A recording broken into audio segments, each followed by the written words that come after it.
এই যে ব্রাজিলের প্রথম ম্যাচ পড়ছে কিন্তু ফজরের নামাজের সময়, ব্রাজিলের প্রথম ম্যাচ ফজরের নামাজের সময়। সারা বছর ফজরের নামাজে উঠে না, কিন্তু দেখবেন এই দিন 3:30 থেকে কিন্তু বসে থাকবে, অথবা রাতে ঘুমাবেই না। তা আমার কথা হচ্ছে যে একটা খেলা যদি তোমাকে ফজরের নামাজের আগে জাগ্রত করতে পারে, কেথা কম্বল সবকিছু থেকে তোমার পিঠটাকে আলাদা করতে পারে, কিন্তু মুয়াজ্জিনের শত শত আজান যদি 364 দিন, 65 দিন, 63 দিন, 62 দিনের এই প্রতিদিনের আজান যদি তোমাকে কি বিছানা থেকে আলাদা করতে না পারে, তাহলে আল্লাহর কাছে জবাবটা কি দিবা ভাই?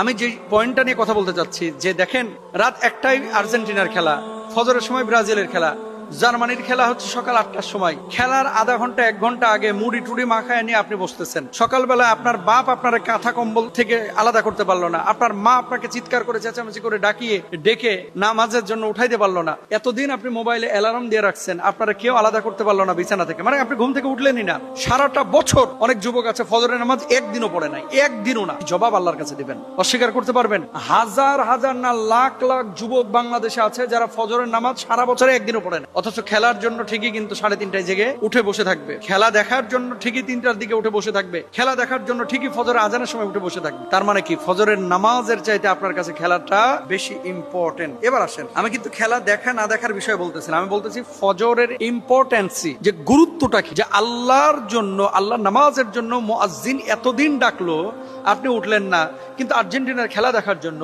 আপনি ব্রাজিলের খেলা দেখার জন্য, জার্মানির খেলা দেখার জন্য আপনি কিন্তু ফজরের সময় ঠিকই উঠে যাচ্ছেন। তো কিয়ামতের ময়দানে যখন আল্লাহ জিজ্ঞেস করবে, বান্দারে শত শত আজান তোর কানের মধ্যে পৌঁছালো না, ফজরের নামাজ তুই আদায় করলি না, অথচ ফিফার সেই ফুটবল বিশ্বকাপে ঠিকই জেগে উঠে বসে থাকলি, এটার হিসাবটা আমাকে দিত, কি জবাব আপনি সেদিন, জবাবটা আপনি কি দিবেন? আমি বলতে চাচ্ছি যে সারা বছর ফজরের নামাজ আপনি আদায় করেন ভাই। হ্যাঁ, একটু বিনোদনের জন্য আপনি খেলা দেখছেন, আপনি সেটা দেখতে পারেন, আমি সরাসরি হারাম বলবো না, কারণ জুয়া তো আপনি খেলতেছেন না, তবে